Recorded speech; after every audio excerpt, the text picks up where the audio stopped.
오늘 우리에게 주신 말씀은 말라기 2장 1절에서 9절입니다. 너희 제사장들아, 이제 너희에게 이같이 명령하노라. 만군의 여호와가 이르노라. 너희가 만일 듣지 아니하며 마음에 두지 아니하여 내 이름을 영화롭게 하지 아니하면 내가 너희에게 저주를 내려 너희의 복을 저주하리라. 내가 이미 저주하였나니 이는 너희가 그것을 마음에 두지 아니하였음이라. 보라, 내가 너희의 자손을 꾸짖을 것이요 똥, 곧 너희 절기의 희생의 똥을 너희 얼굴에 바를 것이라. 너희가 그것과 함께 제하여 버림을 당하리라. 만군의 여호와가 이르노라. 내가 이 명령을 너희에게 내린 것은 레위와 세운 나의 언약이 항상 있게 하려 함인 줄을 너희가 알리라. 레위와 세운 나의 언약은 생명과 평강의 언약이라. 내가 이것을 그에게 준 것은 그로 경외하게 하려 함이라.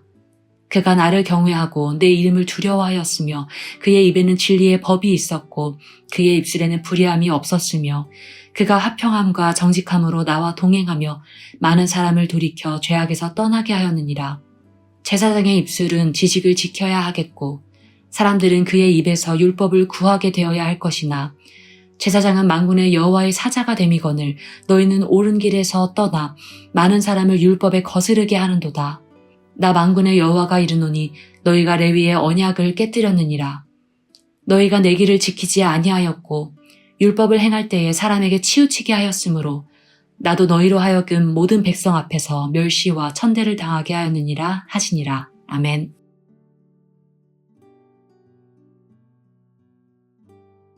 계속해서 말라기서를 함께 묵상하고 있습니다. 말라기 당시 이스라엘은 포로기 이후의 공동체입니다. 그들은 포로에서 돌아와서 성전을 재건하고 율법도 반포하고 성벽도 재건했습니다. 모든 것이 하나님의 약속대로 회복되어 갔습니다. 근데 문제는 시간이 지나도 그들의 현실은 여전히 초라했다는 것입니다.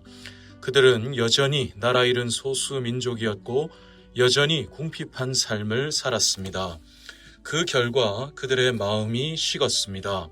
하나님은 내가 너희를 사랑한다 하시는데 그들은 지금 우리 현실이 이런데 뭘 우리를 사랑하신단 말입니까? 라고 되물었습니다. 그렇게 식어버린 이스라엘의 마음이 가장 먼저 나타난 곳은 그들의 예배였습니다. 그들은 하나님께 나아가면서 더러운 것, 눈먼 것, 훔친 것, 저는 것, 병든 것을 가져갔습니다. 그래놓고 우리가 언제 주의 이름을 멸시했단 말입니까? 되물었습니다. 근데 놀라운 것은 그런 이스라엘을 하나님은 여전히 사랑으로 부르셨다는 것입니다. 하나님은 가장 먼저 그들을 예배의 회복으로 부르셨습니다. 예배의 회복이 하나님을 향한 사랑과 또 하나님과의 관계가 회복되는 첫 번째 현장이기 때문입니다. 이 시간 하나님은 우리에게도 똑같이 말씀하십니다. 어렵고 팍팍한 현실 속에서 하나님을 향한 마음이 식어가는 우리를 다시 사랑으로 부르십니다. 예배를 회복하고 그 속에서 다시 하나님과의 사랑의 밀도가 높아지도록 우리를 부르십니다. 그런 하나님의 마음을 헤아리면서 두 가지로 함께 말씀을 묵상하겠습니다. 첫째로 우리의 현실이 어떠하든지 하나님의 사랑은 언제나 동일하십니다. 말라기 시대 이스라엘이 마음이 식었던 이유는 약속과 현실 사이의 괴리 때문이었습니다. 포로기 이후에 예루살렘을 재건하면서 그들은 과거 다윗 때와 같은 왕국의 위용을 기대했습니다. 하나님이 즉시 나라를 되찾아 주시고 즉시 왕국의 영광을 되찾아 주실 줄 알았습니다. 하지만 그들의 현실은 크게 변함이 없었죠.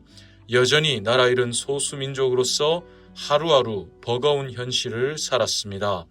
그러면서 그들의 마음이 식어버렸습니다.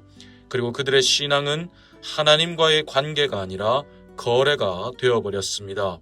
우리가 이 정도 했으면 하나님도 뭘 해주셔야 되는 거 아닌가 손익 계산을 합니다. 그랬더니 그들의 예배가 식었습니다. 기브 앤 테이크가 안 된다고 생각하니까 하나님께 대충 드립니다. 하나님을 경외하는 마음 없이 그냥 종교적인 껍데기만 남은 것이죠. 가슴 아픈 사실은 우리도 그럴 때가 있다는 것입니다. 어렵게 신앙을 지키고 봉사도 하고 기도도 하는데 현실은 큰 변화가 없습니다. 그러면 우리의 마음이 식고 또 우리의 예배가 식습니다. 예배당에 앉아도 감사가 없고 찬양을 불러도 감격이 없고 말씀을 들어도 감동이 없습니다. 하지만 여러분, 하나님은 언제나 똑같이 말씀하십니다. 내가 너를 사랑한다는 것입니다. 우리의 마음은 현실 때문에 식을 수 있어도 하나님의 사랑은 결단코 식거나 변하지 않으십니다. 만약에 하나님의 사랑이 이런저런 이유 때문에 식거나 변하신다면 우리는 애초에 예배로 나아올 수도 없습니다. 우리는 사랑받지 못할 이유가 넘치지만 사랑하여 주시는 은혜로 살아가기 때문이지요. 그러니 여러분, 현실이 우리의 마음을 식힐 때 이 사실을 꼭 붙드시기 바랍니다. 하나님의 사랑은 그러나 결단코 식거나 변하지 않으십니다. 혹시 우리의 마음과 예배가 식어가고 있다면 그때 할 일은 그럼에도 불구하고 예배로 나아오는 것입니다. 그리고 눈앞의 현실 하나하나에 식어버리는 우리를 의지하지 말고 어떤 것도 식힐 수 없는 하나님의 사랑을 붙드는 것입니다. 하나님, 제 마음은 이렇게 식었습니다. 하지만 하나님의 사랑은 식지 않으시지요. 변함이 없으신 그 사랑으로 저를 품어주십시오. 고백하는 것입니다. 그럴 때 하나님은 절대로 우리를 외면하지 않으시고 다시 사랑으로 품어주십니다. 둘째로 하나님은 예배의 회복으로 사랑의 밀도를 높이십니다.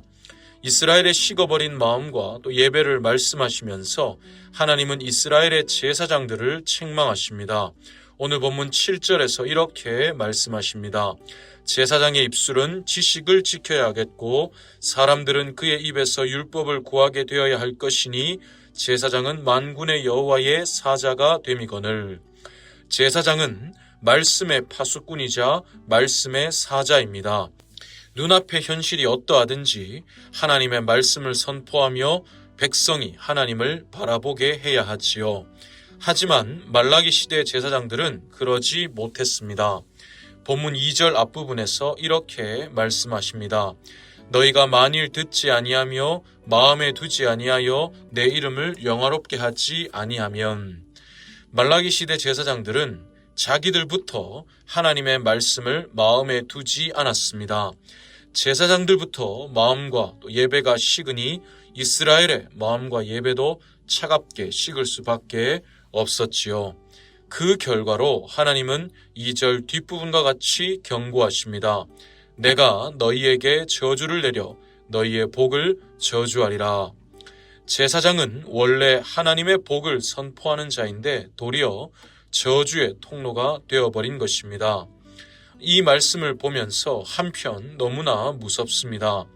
저 또한 연약한 사람이자 또 말씀의 사역자로서 얼마든지 넘어질 수 있기 때문입니다. 그러면 하나님은 우리를 그렇게 내버려 두실까요? 그렇지 않습니다. 말라기 가장 마지막에 하나님은 세례 요한에 대한 약속을 주십니다. 세례 요한은 주님이 오실 길을 예비할 사람이지요. 그리고 하나님은 약속하신 대로 완전한 제사장 예수님을 이 땅에 보내주셨습니다. 예수님은 완전한 제사장으로서 우리가 받을 모든 저주를 자신이 대신 받으셨습니다. 우리의 무너진 마음과 또 예배를 회복하실 유일한 구주가 되셨습니다. 말라기서의 시작은 하나님이 너희를 사랑하셨다 였습니다. 그 사랑은 거기서 끝나지 않고 너희를 사랑하신 하나님이 너희를 위해 아들을 보내셨다로 나아갑니다. 예수님은 완전한 제사장이 되셔서 우리의 마음과 예배를 회복하여 주십니다. 우리의 모든 예배 가운데 임하셔서 예배를 통하여 하나님과 우리의 사랑의 밀도를 높여주십니다. 오늘 우리도 말라기 시대 이스라엘과 크게 다르지 않습니다. 주님은 분명히 사랑과 평화와 정의의 실현을 약속하셨고 하나님 나라의 샬롬을 약속하셨습니다. 하지만 우리를 둘러싼 현실은 갈수록 그 약속과 멀어져만 갑니다. 이런 현실 속에서 우리의 믿음을 지키며 사는 것은 갈수록 힘겨워집니다. 그럴 때 주님이 우리의 제사장이 되어 주십니다. 그리고 우리의 마음을 다시 사랑으로 채워 주십니다. 사랑이 깊어지면 현실의 무게를 이겨낼 수 있습니다. 사랑에서 모든 것을 이기는 힘이 생기기 때문이지요.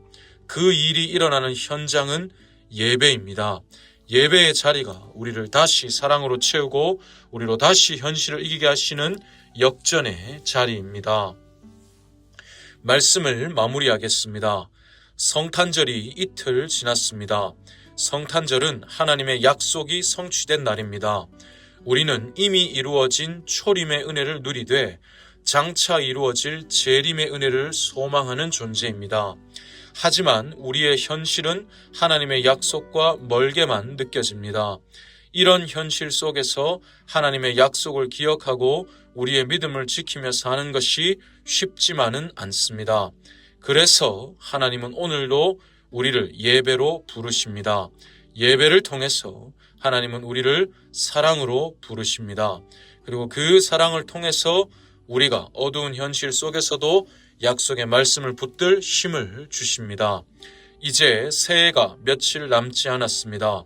새해를 앞두고 무엇을 결단하고 또 결심하고 계십니까? 예배에 승리하기로 결단하시기를 축복합니다. 그럴 때 주님의 사랑이 우리를 이기게 하실 것이고 주님의 신실하심이 우리를 끝까지 붙드실 것입니다. 그런 은혜를 충만히 누리는 저와 여러분 모두가 되기를 진심으로 소원합니다.